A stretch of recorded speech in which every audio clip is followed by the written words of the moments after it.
The reason why this Goa diamond celebration is being done, it's not for the love of Goa. Let's be very clear that it's not for the love of Goa. It starts today. It ends 19th December next year, hopefully. And during that time, BJP will be spending money basically as a campaign. They're going to spend our taxpayers' money to campaign for the next election, which is just a few months after the Liberation Day celebration, Liberation Year celebration ends in, and it will end next year. And in 2022, somewhere in March, April, we'll have the assembly elections. So what is this 1 year celebration? It is a BJP campaign for their next election, Yes, nothing else. So people yes. have to understand that they are institutionalized corruption, wherein they are using our taxpayers' money to entertain us and to tell us to vote for them. That's what it is. Another scheme, which is this Swayam Purna Panchayat scheme. What is that? That Hmm. appears, from what I have read, it appears to be another propaganda to reach out directly to the voters or to people and sell them the schemes, or rather tell about the central and the state schemes. What is happening right now is every Hmm. department is theoretically responsible for promoting the schemes of those departments. There is a shortfall because some of the departments Hmm. are proactive, some of the departments are not so much. Now, the most of these schemes are done through the sitting MLAs. So whether it's the Congress or BJP Hmm. or any other party, people go to the MLA's office and they ask the MLA's person to give the scheme. Once the scheme has been sanctioned, Hmm. the MLA gets the certificate directly from the government. We'll take a picture with that applicant, and it'll go as Hmm. propaganda for that particular MLA. Nothing wrong in that, because after all, the MLA is also spending his time and money, and trying to provide this service which the government department should have done. Now, BJP works in a very different way. We have 10 MLAs who have joined BJP through lateral entry, like not through the grassroots but through lateral entry. So Hmm. so they don't want these now new MLAs to become powerful enough. So now the party itself wants to directly connect to the voters. So they are going to select Swayam Purna Mitras, that will be volunteers. Obviously, we know from which party affiliation these volunteers will be chosen, who will go to house and will sell these schemes. So they are going to do door-to-door Oh, campaigning under this Swayam Purna Mitra, and it will be done in three phases, as per an article that I was reading here. So the phase one will be this year. Uh, I'll just read it out. So phase one will be from October, which is started 2020 to October 2021.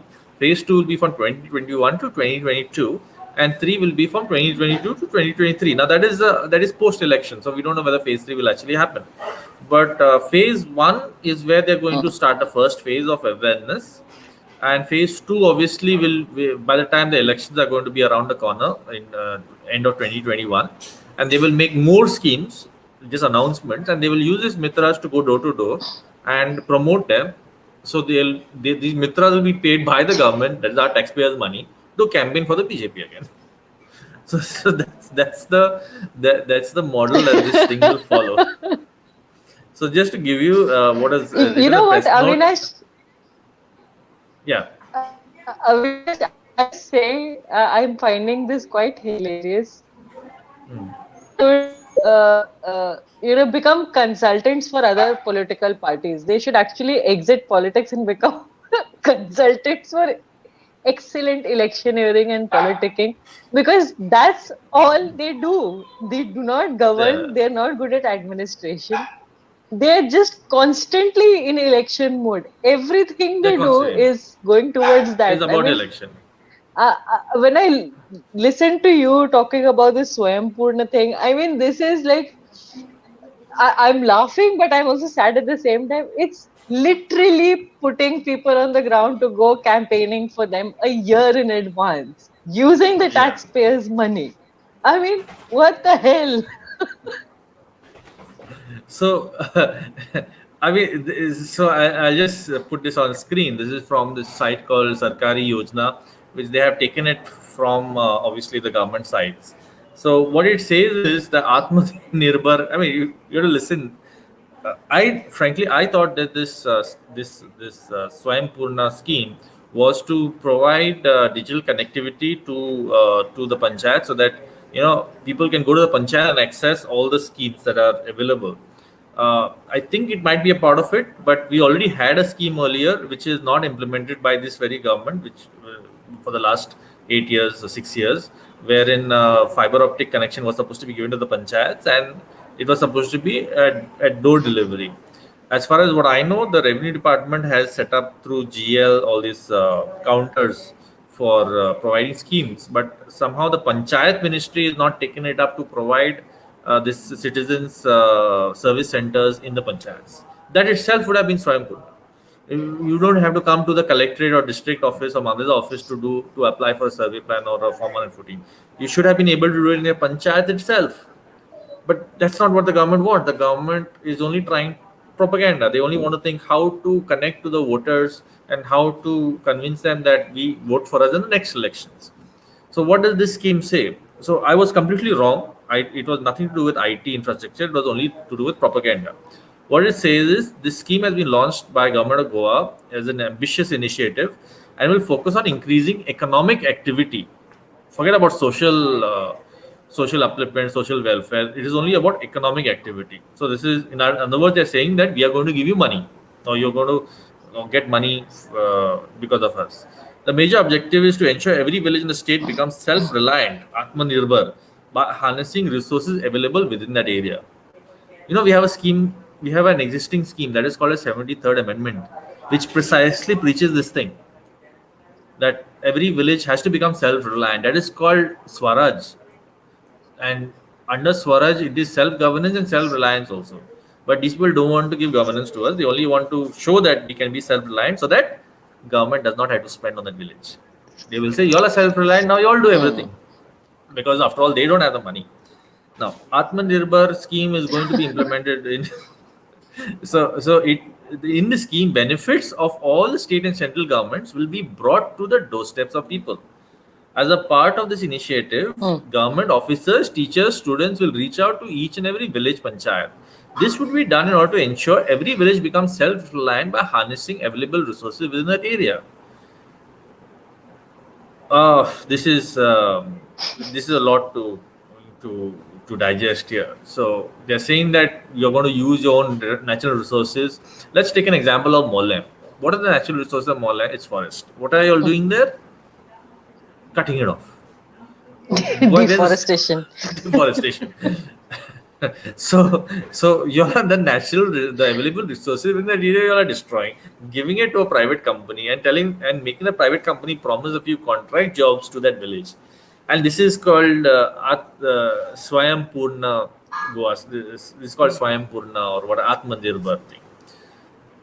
Another thing BJP thinks that people have forgotten.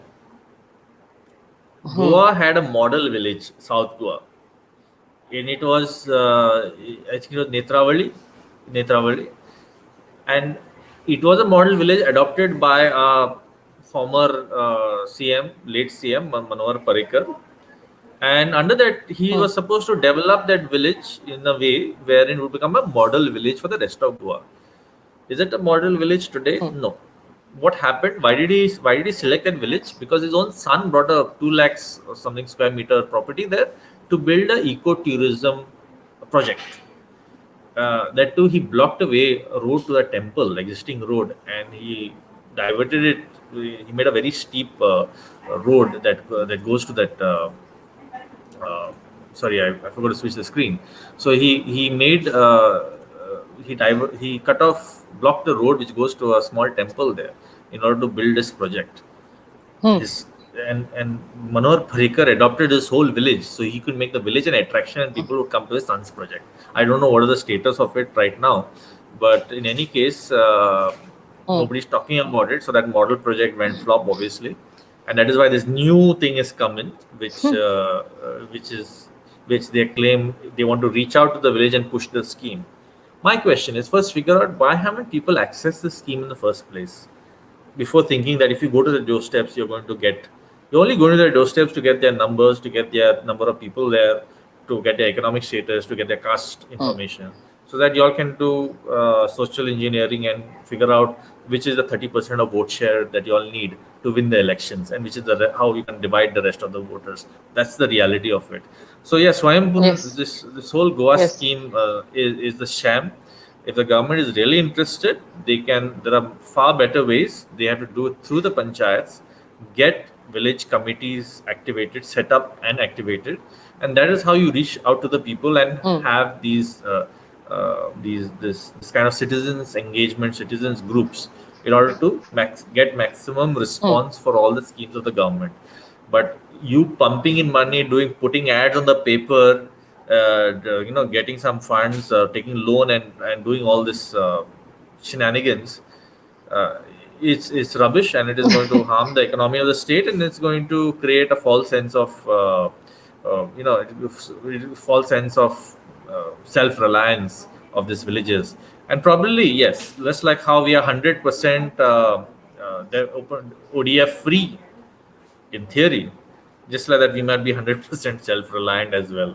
So I think that in the end will be like, we are 100% ODF free, we have 100% of taps, as you were saying the other day. But so like that we'll be 100% reliant before the elections, maybe. Absolutely, but out of all this, Avinash, I would just like to point out, for the benefit of our viewers, no matter what you term it as, I'm a marketing professional myself. I deal with creating perceptions, but ethically. When you take it to such an extent where you are engineering the perception of the people and creating a false reality, that is just lipstick on a gorilla. Because the gorilla still remains, you've just put lipstick on it. That's about it. Secondly, the real impacts of the actions of this government are not known by the majority of the people. So when, sorry for my language, but when all hell breaks loose, in reality, then people will have absolutely no way of understanding what led up to such form of destruction, such form of economic collapse, because it will be a rude awakening, and it is coming soon. It's and this pillowed, cushioned false reality that is being created by the BJP in the form of the marketing campaigns and the PR campaigns and everything, and the amount of, I knew that they're spending a lot, but what you shared today was extremely disconcerting for me, because in the end, what really matters is the reality. You cannot create a false reality to that extent that people start living in fool's paradise and then be left on the streets to fend for themselves, because the government is not going to come to their rescue. They have not till now, and they are not going to do so in the future. And what is the consequence of that? Because you do so much of PR and you try to shut down the people with your skewed logic and skewed explanations and literally nonsense or bullshit explanations, the people will get more and more frustrated because they know something is wrong. They know their income has come down. They know everything is expensive or unavailable, and they will be frustrated. But because you shout them down, because you arrest them like how you arrested the youth, they will and instead of listening to them, the people are going to get more and more frustrated, and it's going to get more and more violent. They're going to have much more protest, because as people get angry, and if you're not going to listen, they will start getting your attention in other ways and in more destructive ways. So that's what is going to happen. And I don't mean they're going to destroy property. What I mean to say is they're going to be destructive on themselves. There'll be like suicides taking place. There will be much more protest taking place. There will be violence amongst groups. Arguments amongst groups, and it's going to get worse. And what can the government do if they're not ready to come down and negotiate or talk to people? The only option left for the government is to impose emergency and to start shooting people. And that's the only way countries have maintained the status quo. Countries with governments like this have maintained the status quo only by killing the citizens. There's no other way you can convince citizens after a point of time. There's only so much of bullshit you can sell on paper or you can sell on television, beyond which it becomes people will not believe you anymore. And that shows. I mean, BJP's own support base doesn't believe in them that enough to come out and vote for them in the Zilla Panchayats. So this is just one indication of it, and it's going to get worse. If this things don't improve, at least accept the mistake. Stop all this. 100 crores for what is that? 100 crores for Liberation Fund. What can you do with 100 crores? Just divide 100 crores by 10,000 per mobile phone. You could have given mobile phone to 1 lakh students. You could have given mobile phone to 1 lakh students in Goa. Poor students who don't have mobile phones to access all these online classes. They didn't do that. They want to give it to the newspapers so that the newspapers are going to paint them in good light, or they're going to give it to some billboard advertising company, which again is run by some BJP leaders or BJP top level workers. So that's the model of governance today.